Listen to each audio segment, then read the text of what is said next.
Hello sim racers and welcome back to Gridside. Which sim racing title should you play in 2026? It's an easy question, but because there are a lot of simulators nowadays available on Steam and other platforms, it can be quite challenging to find the right simulator for your needs. You might be into single players, you might be into multiplayers, or you just want to drive around an empty map with some AI traffic. So what I did, I put together a list of the main racing simulators available for PC nowadays, and we will see which are the best, which one are the worst, and potentially which one is the right for you this year. I want to start from Assetto Corsa, the original Assetto Corsa. This game has been around for 11 years now, which is quite a long time for a racing game.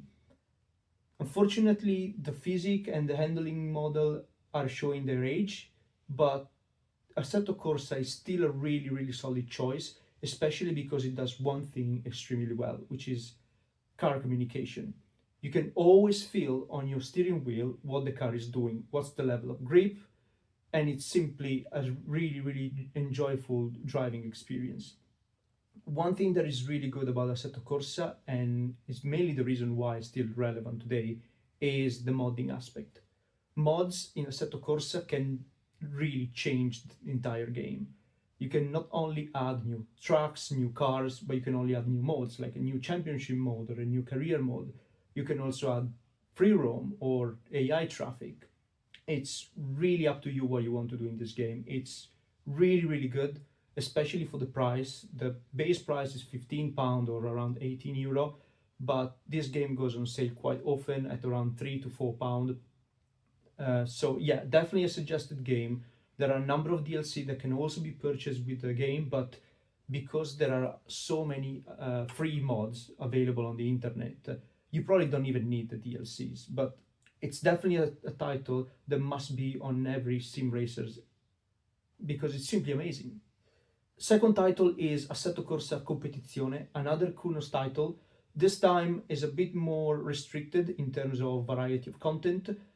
This game doesn't support mods and it's only focused on GT cars. So you will see GT2, GT3s, and GT4s. So no formulas, no vintage cars, but this game does one thing and it does one thing in the proper way. The GT cars in this game are extremely good. They are among the best in any other sim, and it's simply a really good product despite the age. The force feedback is among the best. Is not the best anymore now that LMU or Le Mans Ultimate is now available. I think that game is even better in terms of force feedback. But the game itself is really good. A really solid choice for anyone who wants to start their sim racing career in 2026. Unfortunately, the game is on a decline in a sense that Kunos recently announced that they won't develop this game anymore. So the known problem about the brake model or the tire model will remain the same for the server side. So you know that service management has some issues, but the game itself is a really solid choice, especially for the price of £15, and it's definitely suggested for anyone to grab it. It's very cheap. There are a number of DLC that can be purchased, but the base game itself is already a very solid start. The third game is Assetto Corsa Evo. Assetto Corsa Evo is the third title from Kuno Simulazioni and has been around for a year now. It's still in the early access phase. It was supposed to exit the early access phase at the end of 2025, but unfortunately there have been a lot of bumps along the road. So now the 1.0 release is expected to arrive sometime in 2026. The game itself is, despite being just 0. In its 0.4 version, is really good. The handling and the physics are an improvement to what was already shown by Kunos in Assetto Corsa and Assetto Corsa Competizione. And the force feedback is really good. I really enjoy this game. In terms of content, there's a quite variety of content, a lot of cars and a lot of tracks. More will arrive before and even after the release of the 1.0 version. And the good thing is that this game will also support mods. So people will be able to upload on Kunos portal the mods that they created Kunos will then need to approve or reject these mods, but then they will add it to the game. So the amount of content on this game will grow exponentially once the modding tool will be available. At the moment, the content is quite bare-bone in terms of modes.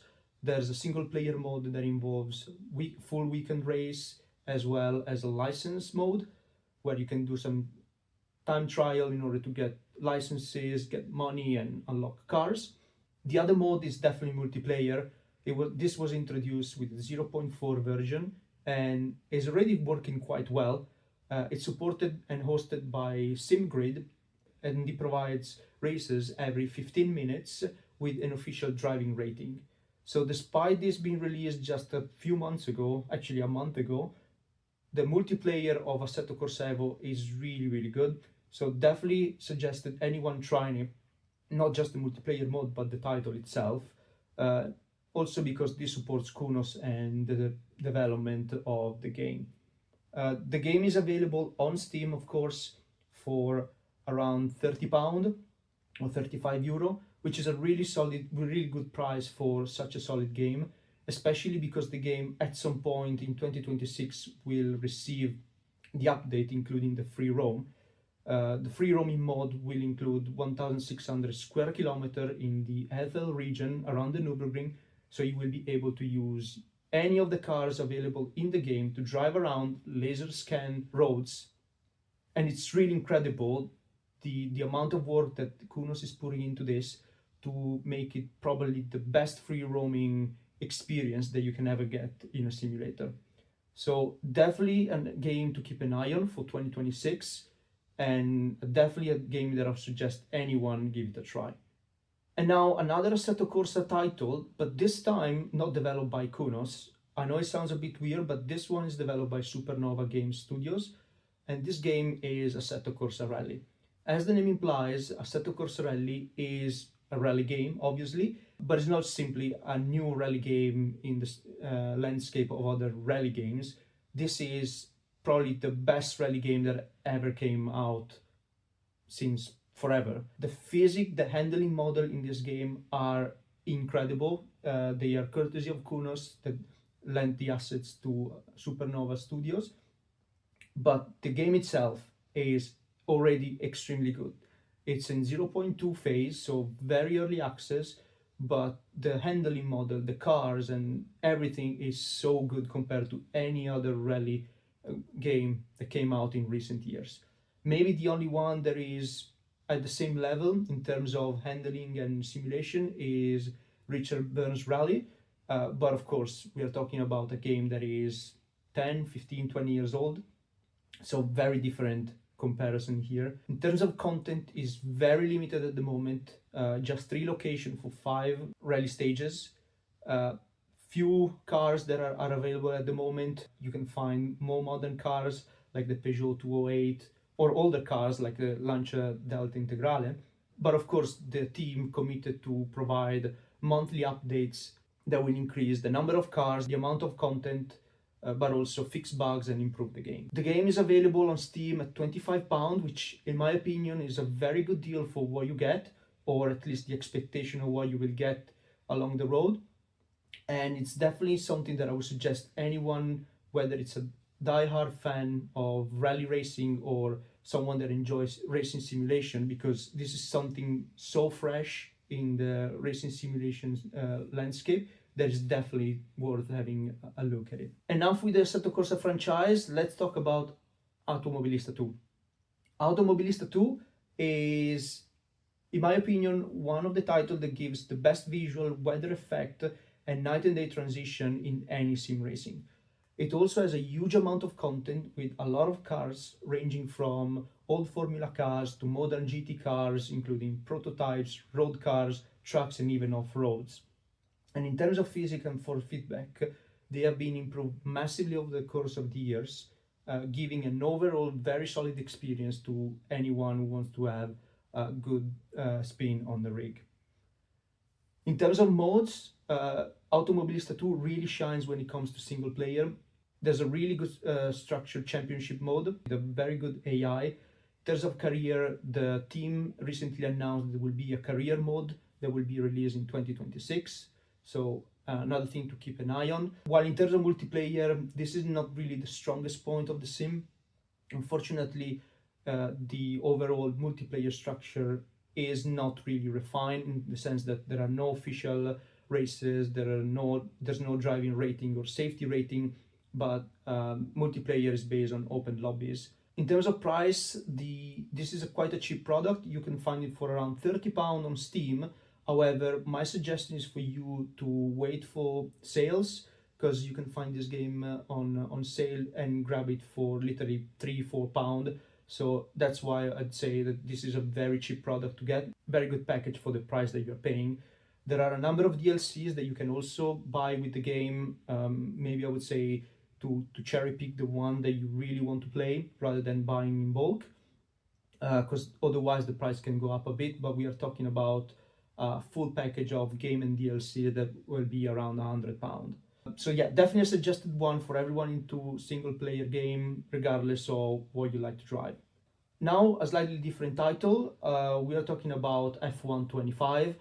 This is not strictly speaking a racing simulator, but more like a simcade. So the title from Codemaster is the only official Formula One game that you can find on the market. You can still drive Formula One cars on other simulators like iRacing or Assetto Corsa Evo, or through mods on Assetto Corsa, or unofficially on Automobilista 2 or Race Room. But F1 25 is the only way you have to play with official content, official tracks, and official cars and official drivers from 2025 Formula One season. The game itself is really good when it comes to single player. There's a career mode, there's a story mode, there's a championship mode. You can also do offline races against AI.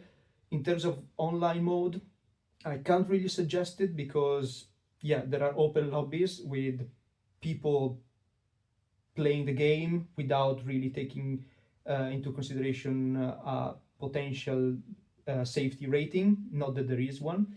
But overall, the game is quite good. Again, I wouldn't suggest this one for anyone looking for the best simulation in terms of handling and physics of the cars, not for the best force feedback that you can find in a racing simulator.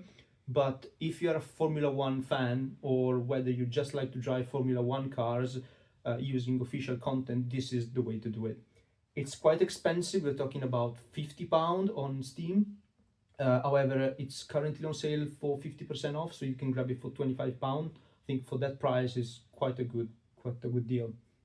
And from a title that is not really a simulator to what is probably the best racing simulator available on the market right now, I'm talking about, of course, iRacing. iRacing has been around for almost 20 years now. It was released in 2008 and is the best service when it comes to online racing.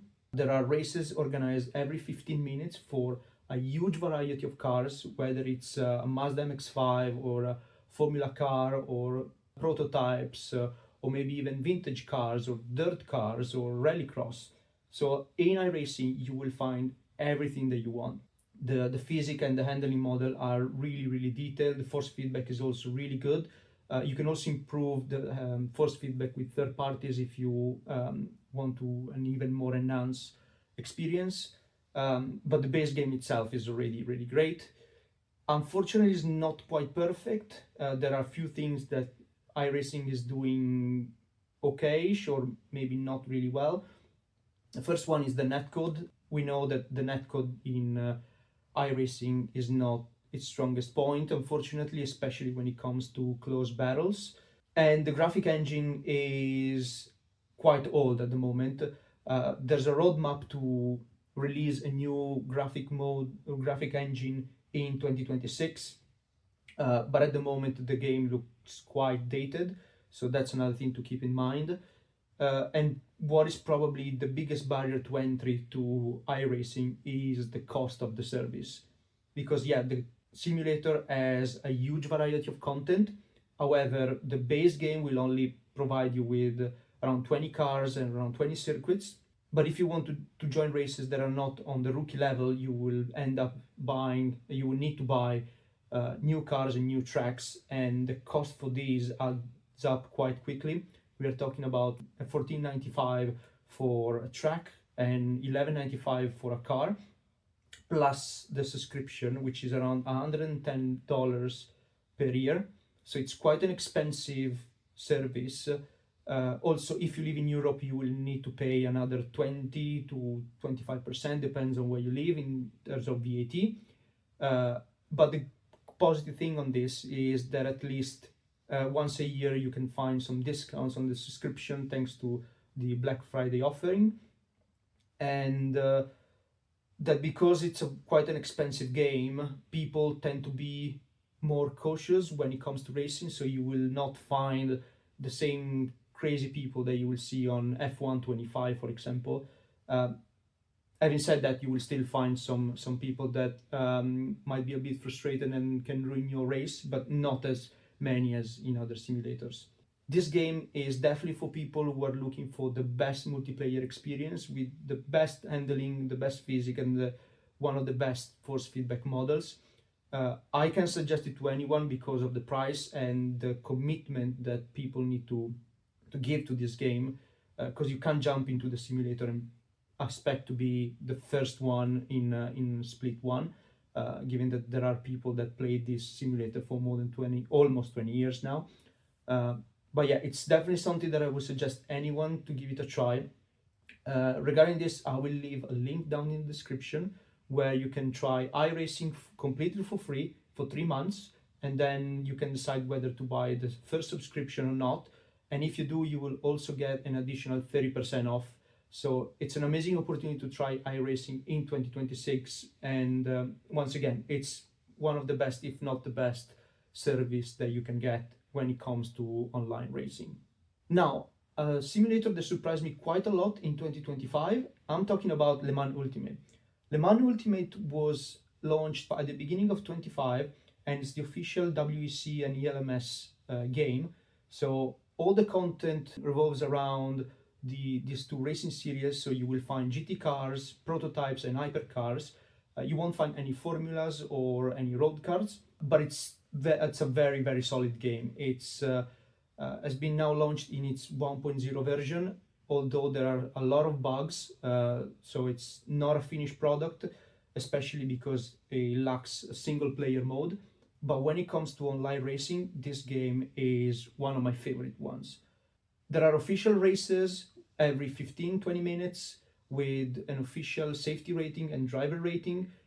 Races are really, really good. The netcode is the best one, hands down the best one in any service that I tried, even better than iRacing or Assetto Corsa Evo and or Assetto Corsa Competizione. And in my opinion, you can have a lot of fun online with this simulator. The force feedback is probably the one that I prefer among all the other simulators. Maybe it's a bit too much sometimes in terms of, for example, the flat spot on a tire.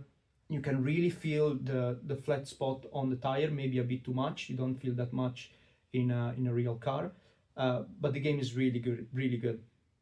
The problem that I have with LMU is that, unfortunately, as I said, there are a lot of bugs still. It lacks single player mode, but also the fact that it's not really well optimized for low-end systems, and it lacks a lot of functionalities. For example, you can't even move the HUD on your screen, or the triple screen doesn't work really well. So there's still a lot of work to do in terms of improving the product, but it's still a very, very solid game. Very popular, actually. 9,000 people play every day, at least according to the Steam statistics. So it's a really, really solid option for 2026. And for the price of £33 or $40, €40, it's something that I suggest everyone trying. There are also 2 season passes that you can potentially get in order to expand the content of the game in terms of trucks and cars. It's probably worth buying at least the first season pass, because otherwise you will be quite limited in the number of races you can take part on. But it's still a really, really good and quite affordable way to start your sim racing journey in 2026. There's also an optional Race Control Pro subscription, is another €50 per year, quite expensive, and it gives you the possibility to use personalized liveries and take part in online championship. It's not something that is mandatory, it doesn't affect that much the overall experience of the game. Maybe something that you should give a try if you really think you will enjoy this game. Maybe after you try the game and you really enjoy it, something that I suggest you getting. But I personally think it's not something that people should take into consideration when analyzing whether this title is worth or not the price.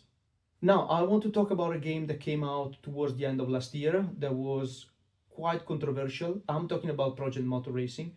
Project Motor Racing is the spiritual successor of the Project Cars series. So Ian Bell is behind this game, and the premises for this game were really, really high. It was supposed to have an amazing single player career.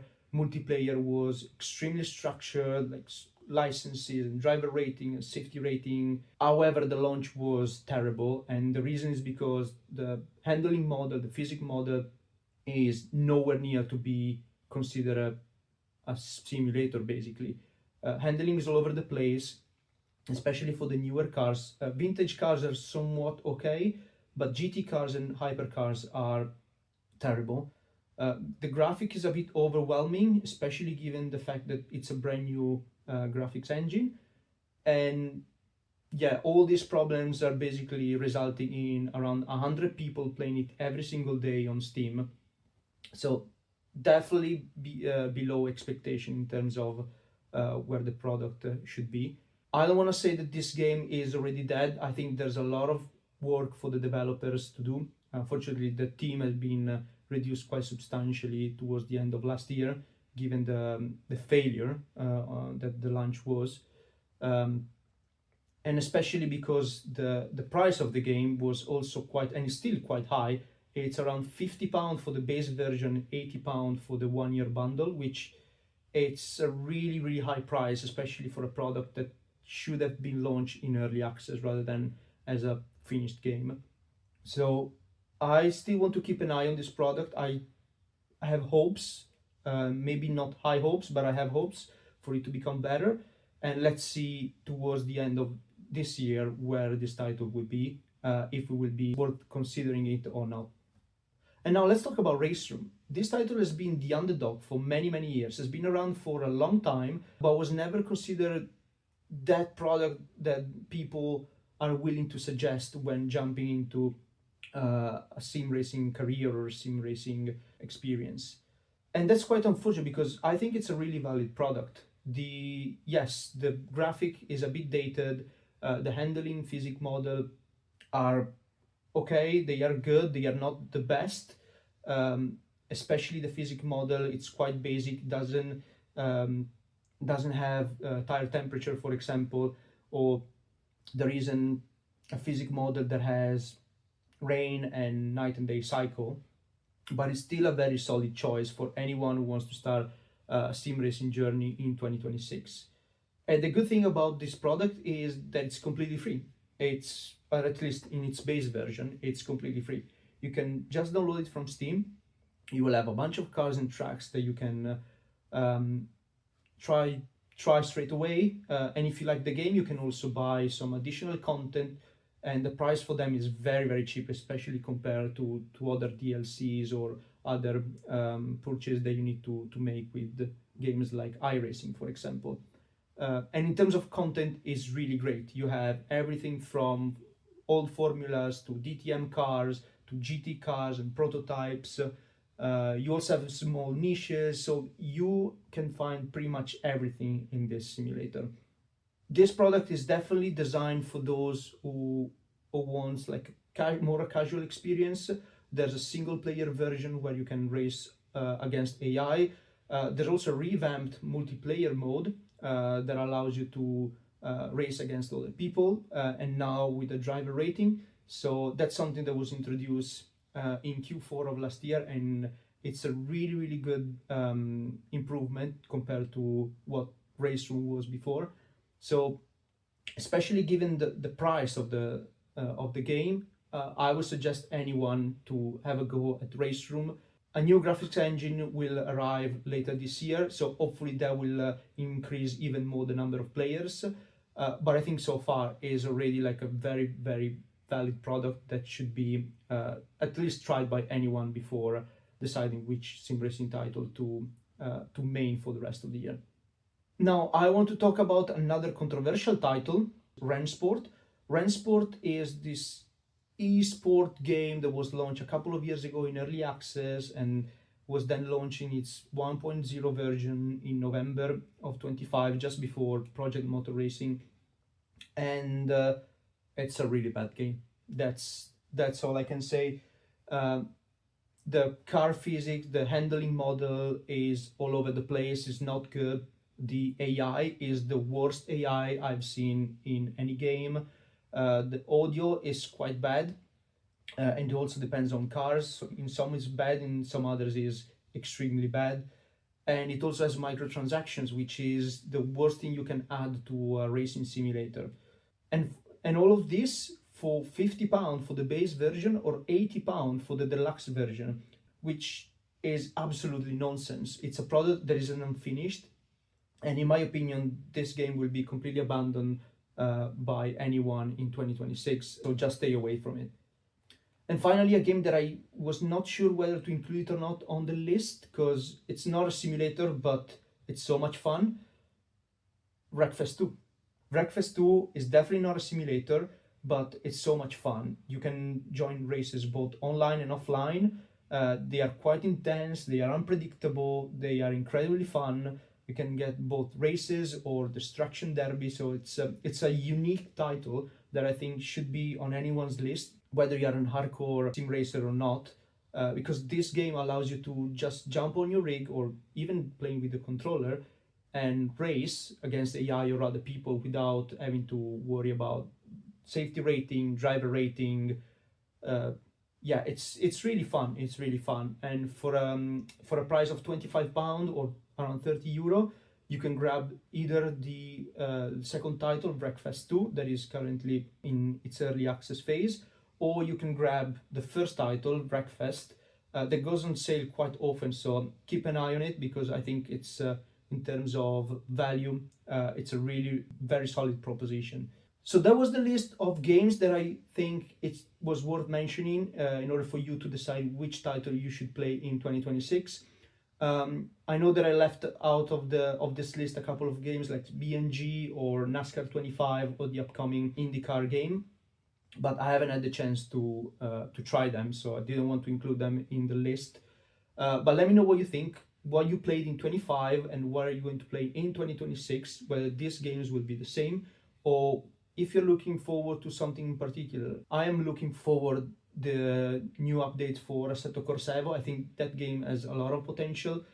In the meantime, I will play the multiplayer of Assetto Corsa Evo, but I will also do a lot of iRacing and LMU. Those are my, I would say, 3 main titles that I will play this year.